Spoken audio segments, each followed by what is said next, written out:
พี่น้องเลยเปิดคลิปออกมาเมื่อนี้กับมาอยู่หน้าห้านหน้าเรือนของแม่น้องเชอเด้อบ้านลูกเลยเนาะกำลังสิมาส่วนแม่น้องเชอไปมู่บุญพี่น้องเลยบุญก็อยู่ไกลๆเนาะทางเข้าบ้านพุ่นแหละโอ้อยู่นอกกูกำลังมาสู่คนอยู่คนยังแต่งอยู่มากับพอดีพ่อน้องวิทย์มาเฝ้าห้านให้เราเลยนะบัดเนาะกับทักทายสบายดีตอนค่ำแล้วตอนนี้ก็3 โมง 4 โมงแรงพี่น้องเลยไปค่ำบ่ได้เลยไปเตเว่นแน่เนาะมากับมีคนเผาห้านให้พอดีเลยนี่บอวินวินสบายดีสบายดีโดยสบายดีตาสบายดีนะก่อนน้องคักแท้ยืนน้องวินนะดูเด้อเอาน้องนะดูเด้อสบายดีก่อนป้าพร้อมพี่น้องโดยเอาเชือกเขาในคักแท้ดูเอ้าตาเอาไว้ผิดรถป้าออกมาก่อนแน่เราบอกขี่ทั้งเวลาช่างลูกแล้วก็มีพุ่นอ่ะไอ้คนละคันเลยลูกไผ่ลูกมันพี่น้องเลยแม่งเลิกกันชอง3เลยของป้ากับชองเลยของแม่น้องเชื่อกับชองเลยเอาซาเล้งแม่น้องนิ้วว่าไปไผ่สิครับอ่ะดิเขาเอาอยู่เอารถเสด็จยืมรถเสด็จอ่ะยินต่อไปบอกมีไผ่ครับข้าบอกเป็นใช่ขึ้นน้ำป้าว่ะน่ะลูกคอยอยากขึ้นน้ำเจ้าไปผักอยากขี่เพื่อนดันผมมีคนขี่น้ำเมย์ได้ป่ะนี่ชอนกันเป็นยังสะทีเดียวไปโอ้ไปแล้วไปพี่น้องเลยไปบุญเพื่อนไอ้วินเผาถ่านแล้ววินเนอร์ไปจ้ะไปจอดบุญบ่จอดไม่ได้มันไปยาวไปไม่ได้ไปขี่น้ำไอ้เตอร์ไปดูไปขี่น้ำน้องไปยันวันน้องตกไปถือนั่นไอ้ดัดไปใช่โอ้แม่นะดูจับได้เสร็จเด้อไปเลยพี่น้องเลยใช้กุญแจรถคอยบาทนี่คนคันเลยบายป้าเลยไหมเป่าห่านเด้อเจ้าเด้อไอ้วินเป่าห่านถ่าเด้อไปสัตว์พี่น้องเลยเพื่อไปฮอดเพื่อมาจิ๊กจะไปใช้ไปน้ำบ่จิ๊กได้ไหมไปบ่ปัดหนึ่งพอพอดีจิ๊กวะไปใช้ชิบ่โอเคไปกันเด้อเสร็จเด้อป้าไปกันเด้อขนมประทานหมูได้นี่เด้อไปป้ามาแล้วพูดไหนพี่น้องไงอยู่นอกพูดไหนบุญกันได้ไปนะสบายดีโดยอยู่ถ่าได้บายก่อนบายป้าก่อนบายเติบได้บ่เดียวป้าได้ล่มบนนี้กันเนาะอากาศเย็นพี่น้องไอ้ล่มชับตาบาดบ่ดีนะงามแท้นี่ไปฉันเดี๋ยวป้าไปกันแล้วลูกเด้อไปพี่น้องเลยเดี๋ยวปิดคลิปก่อนมันบ่มีมือขับรถได้ไหนเนาะจับค่ะเราจับไม่ได้หรอกมาจับได้อยู่มั้ยว่าเนาะจะจับไปเลยบ่เอ้าจับกล้องนะจับกล้องเองจะสิ่งไว้ได้สะเด้อ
เดินทางนะใกล้ทางไปทางเลยพี่น้อง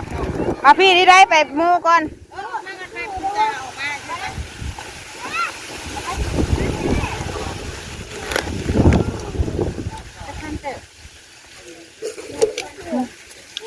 ไปใกล้ถนนใหญ่เลยไปมูก่อนเลยลูกไปมูออกมาก่อน ไผสิมีไผขายไผดินน่ะคนมันไก่คน มันไก่บ้านนอกบ้านเห็นบ่มีคนซื้อคนขายที่เย็นจะบ่อยอยู่ชื่อก็ได้จังชื่อออกมาก่อนลูกไปซื้อรถจ้ะไปขับไปมู่ก่อนไปลูกผู้นะเฮือนน่ะอยู่ในพุ่นเดียวเลยคนขายอยู่พี่เอามาใส่เอาลืมต้มขนมใส่เลยไปลูกไปคุณกินห่านเมื่อได้ผมมีไฟติบอกไปไก่ปลาพี่แกมปลาพี่คุณน่ะน้องเชิญแลนไปได้ไปยังหันจับน่ะคนกับผมมีคนน้องไก่คนดินคนหัวกับผมมีเนาะมันก็ค่อยอยู่ในบ้านค่ะอยู่ในบ้านในสิลายคนนี้คนกะอันนี้ทางมันใจเพิ่นปูมาไก่ได้ไก่ปลาใช่ไหมเป็นที่ฮอดบ้านใหม่บ้านพีนนะ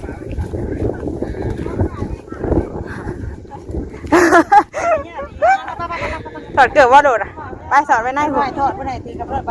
ถือขับไปก็ได้เพื่อนเรากะอยู่นอกงูเลย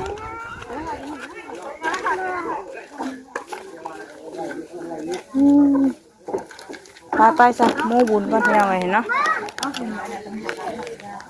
ถอดไว้ได้หรอไป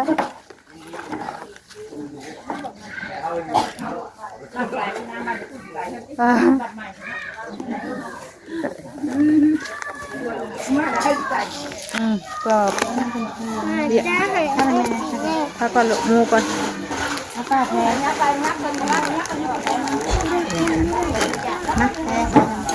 เปลี่ยนน้ำกันวะไปมาเชื่อเขาก่อนลงเข่ากับตรงอะไรไล่ยังย่อบอกกินแทบลุกหายว่ามาเมื่อช่วงเด็กจะมือเกลือมาน้อยตายแล้วเฮ้ยบอกป้ามาน้อยมาใช้เด็กไปง่วงป้าจำคอยนะ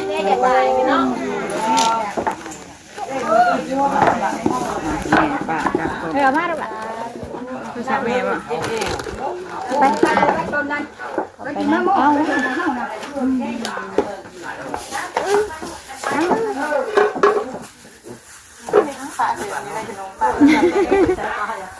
เสร็จข่าวได้หนังเชิญนี่เป็นใครเลยของป้า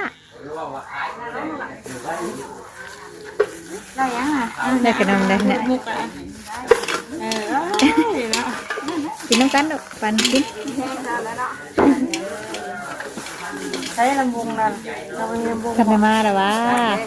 มีวะนะมาตั้งเลยเนาะ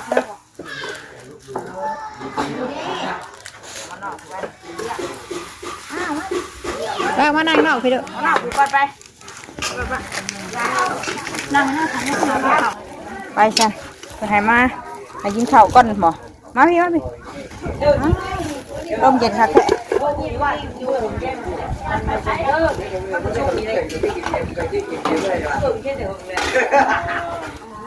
นั่งลงลูกนั่งลงเนี่ยน้ำขันแกะเ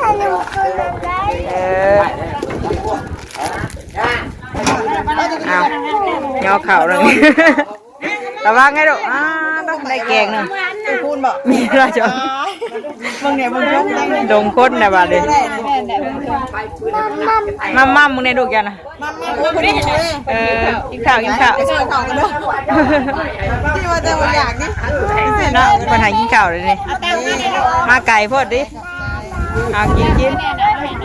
ข้าวใส่พี่น้องเลย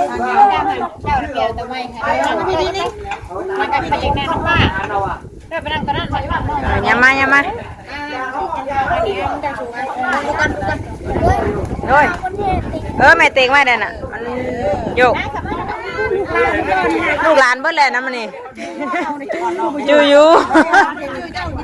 ไม่แต่คนได้บอกจื้อกินเลยนายยังจักวันเอากินมันไม่มากินข้าวกันเอาใช้ลูกบุได้มานะหมอเขาชิมาเนี่ยเขาใหญ่ใหญ่ประเดี๋ยวดิเห็นปะมาเอากินจ้ะมากินข้าวพี่น้องเลยอย่าปากล้างเนาะกินบ่ข้าวไหมป้อนข้าวลูกก่อนจ้ะพี่น้องนี่เก่ง มามั่มเบ้าคือน้อยแท้เอ้ยเท่าไรกันยังมั่มอยู่เท่าก็ไม่ได้คือจิเท่าก็ไม่ได้คือจิมั่ม กินข้าวแล้วกินน้ำลง กินข้าวกินน้ำ หักกันได้ ชองคนดูคนน่ะ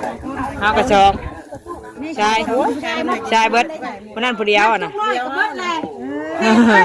จะดูแต่ลานเนี่ยไม่ได้พ่อกันโดนพี่น้องเลยญาติพี่น้องกันทำไทยกัน ว่าลายอย่าให้ผู้ชายได้ผู้ลาได้หนู ผู้ด่าน่ะผู้ยิง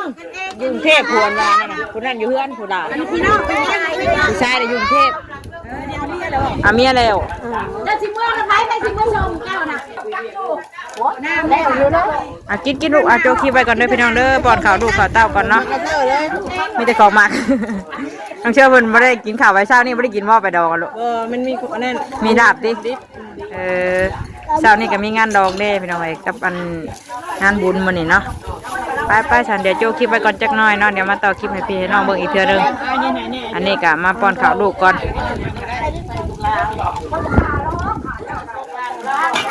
เดี๋ยวแต่คนหลายขนาดคนไม่หลายนี่คนบ่ค่อยมีพี่น้องคน ยอดยักษ์นี่มันเห็ดขึ้นมาตรงนู้นไว้ พอดีเนาะบรรยากาศกระร่มห้วยบรรยากาศได้อยู่รอบไปนี่ ลำวงก็กระโดดนะบ่ฮ้อนนะ มันเย็นเนาะอากาศกะซีมเย็นซีมร่มมาเนี่ยพี่น้องอยู่นอกโมมาซะป้อนข้าวไอ้ตาก่อนขอบใจป่ะยังไม่ได้กินข้าวกินน้ำก่อนนะยังไม่จบแล้วโจไว้ก่อนเดี๋ยวมาต่อให้เพิ่นเบิ่งอีกเทื่อนึงเลยกินข้าวก่อน ผ่าได้ผ่าห่าน เนาะแม่น้องวินผ่าได้นี่เราเผาห่านพี่น้องไปเผาห่านนะแม่น้องเชื่อพอดีมาพอดีจังหวะเลย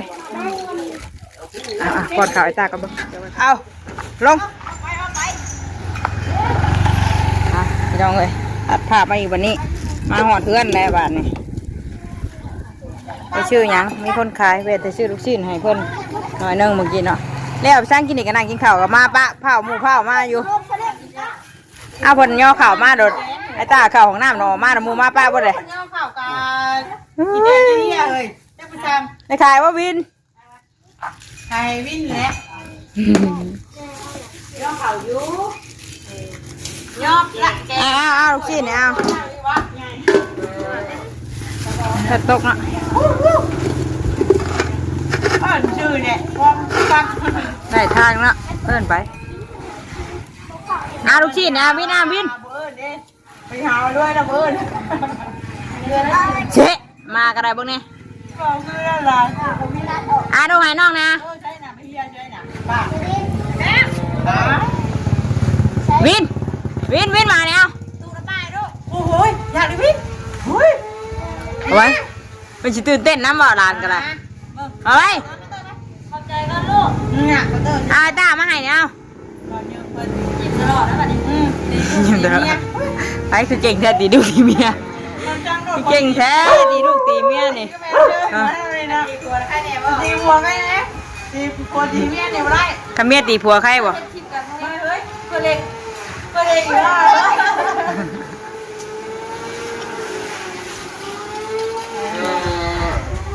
มาแล้วแม่ดูเอาปะ ดูขึ้น บ่มีลูกชิ้น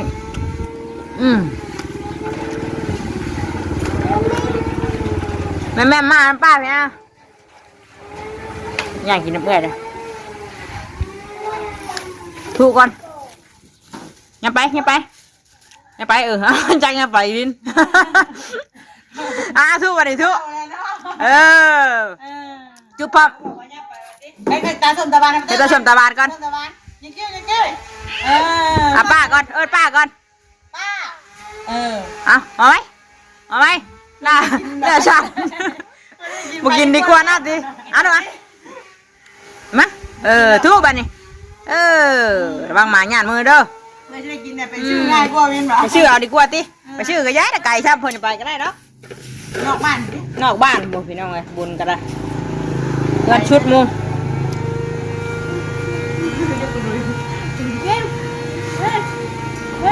พากันไปใช่เหรอนางเชี่ยไปบุญบ่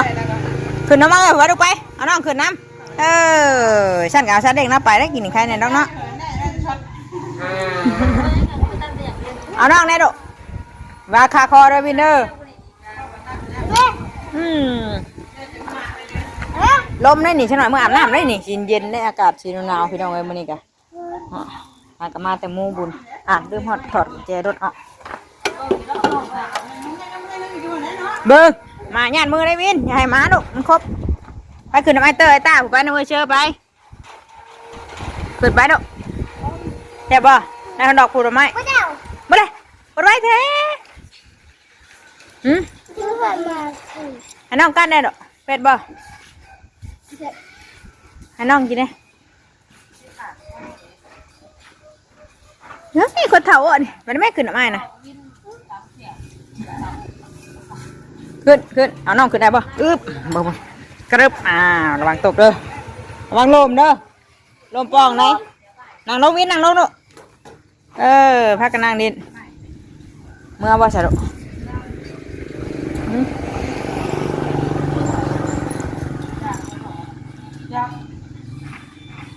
เมื่อบ่เดี๋ยวก่อน ดินยังอีกดินไปดินมากกินเบิดน้ำมืออยากชื่ออีกนี่เมื่อแล้วผมยังบ่เบิดนี่ไปผมยังบ่เบิดน้ำมือนี่มีแต่ชื่อเลยผู้ชื่อบ่เมื่อยผู้จ่ายเงินได้เมื่อยหานวินกระถิ่มไปเด้ไอ้เชื่อก็บ่กินเชื่อกินอยู่กินมาเนี่ยไปเมื่อไปชื่อหมักชีดีชื่อหมักชีดีไม่ใช่เหรอบ่บ่ได้หรอกบ่ได้กระยาดอกได้ชื่อไม่หรอกล่ะใหญ่ยังอย่าพาขึ้นนะตาวินเมื่อบ่อย่าพาขึ้นนะดูเด้อมียังเบิดน่ะเบิดก็ได้จะไปชื่อไม่ลมครับอุ้ยลมมาเลยหนาวไว้นี่อื่นไปเฮียนบ่มืออื่นประหยัดน้องกระยาดอก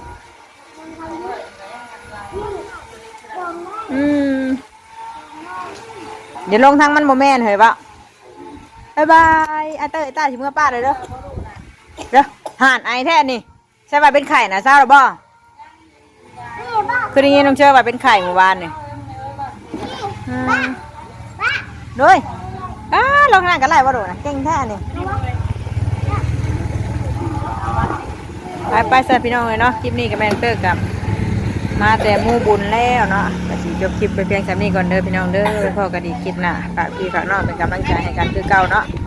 รับคลิปนี้ก็สิพากันเมื่อแหละเมื่อหาเงินเข้าเงินรับเพื่อเพื่อไก่แหละทำแล้วเนาะหามน้ำในบรรยากาศก็สิมลมมันนี่กะเบิดอะไรกับเบิดอะไรลูกเอ้ยไปเมื่อไปลาป้าลุงไปสบายดีกันเบิดสุขคนเด้อพี่น้องเด้อเนาะให้พ่อกันอีกคลิปหน้านี่ไปแล้ว